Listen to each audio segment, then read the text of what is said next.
আসসালামু আলাইকুম ওয়া রাহমাতুল্লাহি ওয়া বারাকাতু। বন্ধুরা সবাই কেমন আছেন? আশা করি সবাই ভালো আছেন। আমি আল্লাহর রহমতে খুবই ভালো আছি। আজকে যাচ্ছি নওদা আজমপুর থেকে আজকে যাচ্ছি কুষ্টিয়ার উদ্দেশ্যে রওনা করলাম।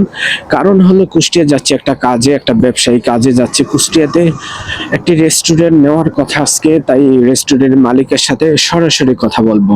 তবে একটি জিনিস আপনারা মাথায় রাখবেন, কখনো লেজুর ভিত্তিক মানে অর্থাৎ কারোর সাথে হাত করে কোনো কিছু নিতে যাবেন না। এতে করে আপনি বিপদে পড়বেন। কোনো ব্যবসায় যদি করতে চান তাহলে মনে করেন ওই নেতা ধরলেন, খেতা ধরলেন, বিভিন্ন মানুষের পাও চাটলেন, এতে করে কিন্তু আপনি উন্নতি করতে পারবেন না।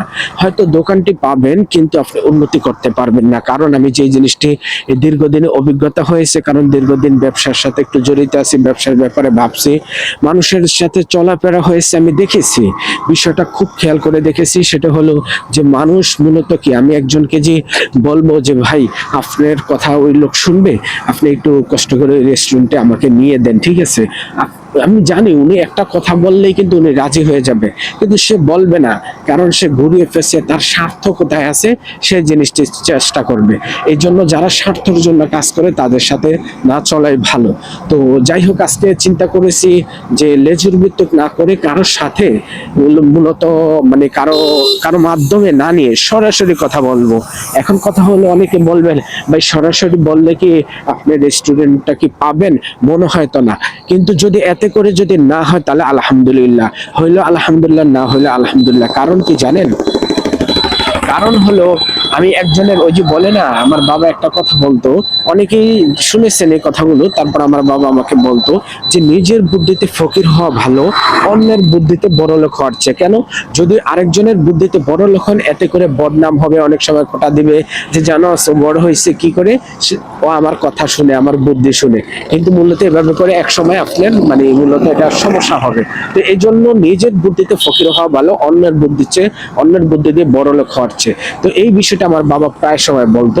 তো এই জন্য আমি একটা জিনিস খেয়াল করেছি যে নিজের বুদ্ধিতে চলবো, নিজে ভাববো, নিজে বুঝবো কোন জিনিসটা। তো যার কাছেই যে সেই স্বার্থ ছাড়া চলতেছে না, একজনের কাছে একটা পরামর্শ চাচ্ছি, বললাম ভাই একটু উপকার করেন। যে দেখা যাচ্ছে মনে হচ্ছে কথা শুনে খুব ভালো উপকার করবে, খুব ভালো মানুষ, কিন্তু দেখা যাচ্ছে স্বার্থ ছাড়া লড়ে না। তো এই বিষয়গুলো আমি খেয়াল করে দেখেছি, এগুলো খুবই কষ্টকর। এই জন্য আপনারা যারা আমার ভিডিওটি দেখছেন তাদেরকে আমি একটাই রিকোয়েস্ট করব, যেই কাজই করেন, যেই সেক্টরে কাজ করেন, কোনো একটা ব্যবসা, কোনো কিছু একটা উন্নতি করার জন্য চেষ্টা করবেন।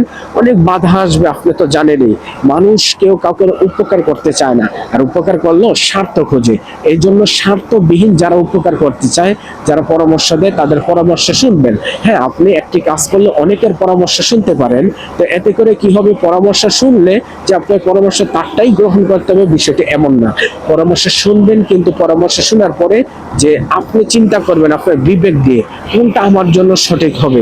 পরবর্তীতে কি হবে, একটি কাজ করবেন, করার পরে আজ থেকে আরো 6 মাস পরে কি অবস্থা হবে, তারপরে কি অবস্থা হবে, কোনো সমস্যা হলে আমার কি হবে, সবকিছু চিন্তা ভাবনা করে যেটা বেস্ট, যেটা ভালো মনে হয় আপনার কাছে, সেই কাজটি করবেন।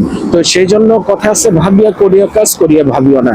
এই জন্য আপনাদেরকে এটাই রিকোয়েস্ট করবো, সবসময় ভেবে চিনতে তারপরে কাজ করবেন ইনশাল্লাহ।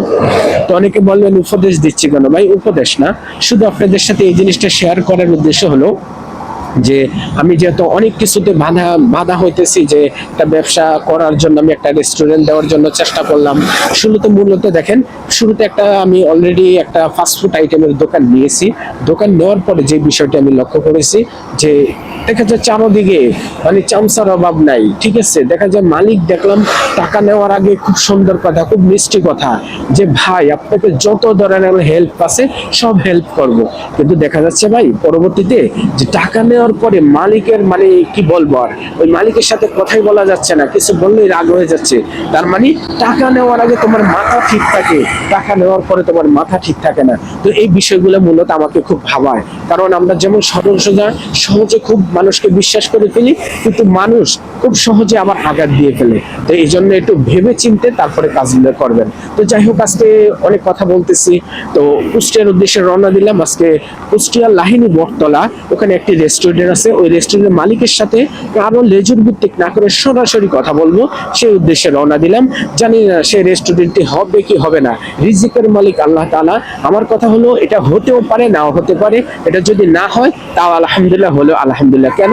কারণ হলো বুঝতে হবে, আমি যে রেস্টুরেন্টের মালিক হলেই যে আমি খুব উন্নত করে ফেলবো, বিষয়টা এমন না। আর আল্লাহ তাআলার কাছে সবসময় দোয়া করতে হবে, আল্লাহ এটাতে যদি আমার উত্তম ফয়সালা, উত্তম রিজিক যদি রেখে থাকো, আমার যদি এখানে এই রেস্টুরেন্টের মালিক হলে যদি আমার জন্য ভালো হয়, তাহলে তুমি আমাকে এই রেস্টুরেন্টের ব্যবস্থা করে দাও। আর যদি এটাতে এই রেস্টুরেন্ট হলে যদি আমার পরবর্তীতে ক্ষতি হয়, তাহলে এই রেস্টুরেন্ট যাতে আমার না হয়। তা আমার এই রেস্টুরেন্ট হতেই হবে, বিষয়টা এমন নয়। কারণ আপনাকে মাথায় রাখতে হবে, রিজিকের মালিক আল্লাহ তাআলা কোথায় ভালো রেখেছে আপনি জানেন না। তো সবসময় দোয়া করতে হবে, আল্লাহ যে জিনিস আমার উত্তম, মানে উত্তম অর্থাৎ আমার জন্য ভালো কিছু রেখেছো, তাহলে ওই জিনিসটা আমাকে দান করো।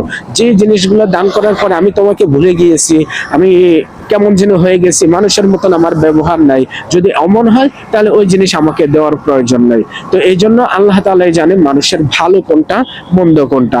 আল্লাহ তাআলা যা করে ভালোর জন্যই করে, তবে চেষ্টা করতে হবে সর্বদাই নিজে ভালোভাবে, যেহেতু সবকিছু আমরা করতে পারি, আমাদের চেষ্টা থাকতে হবে।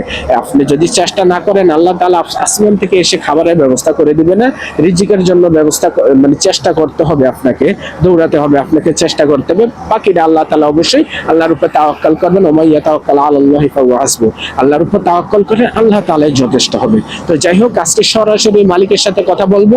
আমরা জানি মালিকের সাথে কথা বললে হয়তো বা রেস্টুরেন্টে হবে না, কিন্তু না হলেও কোনো কিছু করার নেই, আলহামদুলিল্লাহ। তারপর আমরা চেষ্টা করব, আমাদের মন মানসিকতা সবকিছু বুঝিয়ে বলবো, আশা করি মালিক আমাদের কথা শুনবে। তো যাই হোক, আজকে ভিডিওটি এতটুকুই থাক। পরবর্তীতে ভিডিও দেখার জন্য আমার চ্যানেলটি অবশ্যই সাবস্ক্রাইব করে রাখেন, এবং ফেসবুক থেকে যারা দেখবেন তারা অবশ্যই ফলো করে রাখবেন। সবাইকে এই পর্যন্ত ভিডিওটি দেখার জন্য অসংখ্য ধন্যবাদ। পরবর্তীতে রেস্টুরেন্ট কি নেওয়া হয়েছে কি হয়নি, কি অবস্থা, পরবর্তীতে আপডেট পেতে অবশ্যই আমার চ্যানেলটি সাবস্ক্রাইব করে রাখবেন এবং ফলো করে রাখবেন। সবাইকে অসংখ্য ধন্যবাদ। আসসালামু আলাইকুম।